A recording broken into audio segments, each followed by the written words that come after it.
Καλησπέρα μάγκες μου, Cool Jim εδώ και σήμερα θα ήθελα να μιλήσουμε για το ένα και μοναδικό Berserk. Την ίσως καλύτερη ιστορία που έχει γραφτεί σε μάγκα. Αρχικά δεν την έχω τελειώσει όλη. Αυτή τη στιγμή βρίσκομαι στα 10 από τα 14 Deluxe, που αν και ξέρω ότι δεν τελειώνει στα 14 Deluxe, μετά έχει και κάποια άλλα που δεν έχουν βγει σε Deluxe, είναι απλά σε μονά μάγκα, οπότε θα το διαβάσω λογικά μέσω του ίντερνετ όταν φτάσω εκεί. Αρχικά ας αρχίσουμε από το ότι έχει απίστευτη ιστορία. Το art του είναι πάρα πολύ καλό, το story του, δηλαδή το πώς ξεκινάει, δηλαδή, αν και στην αρχή σε ψιλομπερδεύει, δηλαδή ξεκινάει με από το μπροστά και μετά ξαναπάει πίσω και μετά ξανά μπροστά. Δηλαδή είναι πρώτα το Black Sword Mandark, το οποίο έχει μέσα, δείχνει πως ξεκίνησε και σου δείχνει, ξέρω εγώ, κάποια στιγμή δηλαδή όταν φτάνει σε ένα σημείο ο Guts που βλέπει τον Griffith και αρχίζει και φωνάζει και εσύ λες τώρα ποιος είναι αυτός, και όταν πάει μετά, όταν τελειώνει από εκεί πέρα, πάει πίσω στο Golden Era Arc, πώς λεγόταν, δεν θυμάμαι, κάπως έτσι λέγεται.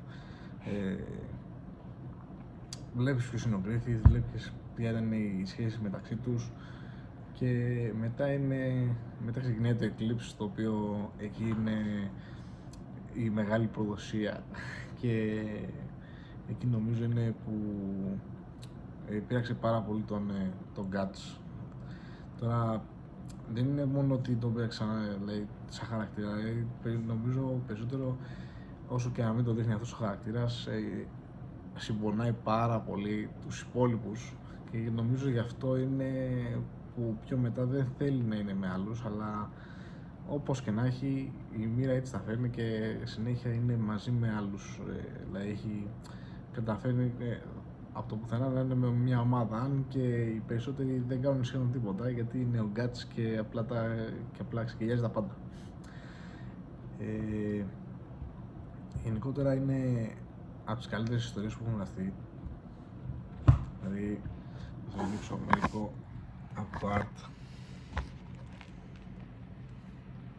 Ίσως όχι αυτό. Αυτό είναι υπερβολικά παλιό. Δηλαδή τώρα που το ξαναβλέπω, σε σχέση με το πώς είναι τώρα, εκεί πέρα που είναι στο 10 ας πούμε, το art διαφέρει πολύ, δηλαδή καλυτερεύει με κάθε arc. Καλυτερεύει πάρα πολύ, να ορίστε.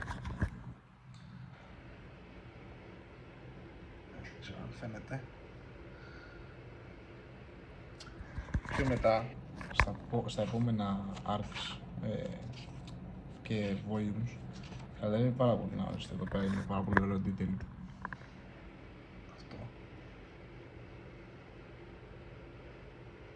Αυτό είναι πολύ ωραίο detail. Δηλαδή, το έχει κάνει πολύ καλά. Είναι απίστευτη ιστορία. Και εδώ. Σε κάποια άλλα Deluxe επίσης έχει, αυτό δεν το ήξερα, γιατί εντάξει δεν το έχω ψάξει τόσο, δεν ξέρω αν γνωρίζετε εσείς τίποτα και ναι. Έχει μπροστά, πίσω έχει επίσης τα τέτοια, που αυτό δεν το ήξερα και επίσης μ' άρεσε, είναι ότι έχει τα cover arts από τα μονά. Μισό λεπτό.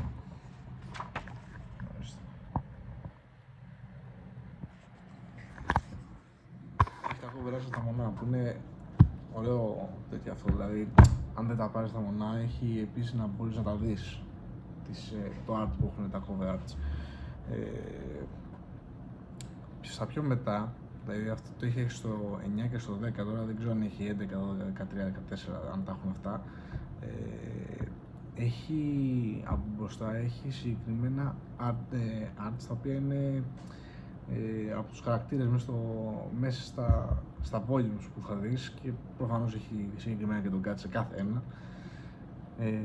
Αλλά είναι πολύ ωραία πινιλιά αυτό, δηλαδή δεν μπαίνεις απλά το Deluxe και λες πήρα το Deluxe και είναι αυτό εδώ πέρα, απλά είναι όλα μαζεμένα και είναι το μαύρο, το οποίο okay, όσο να έχει είναι πιο εμβλητικό από ότι εμβληματικό, από ότι τα μονά,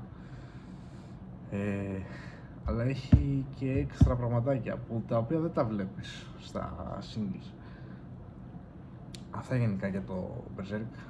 Γενικότερα πείτε μου και στην άποψή σας τι άποψη έχετε για τη σειρά αυτή, αν την έχετε διαβάσει όλοι ή όχι, που βρίσκεστε, αν έχετε σκοπό να ξεκινήσετε να την διαβάζετε, αν έχετε σκοπό. Είναι απίστευτα καλή ιστορία, δηλαδή προχωράει και δηλαδή δεν καταλαβαίνω πόσο γρήγορα πάει.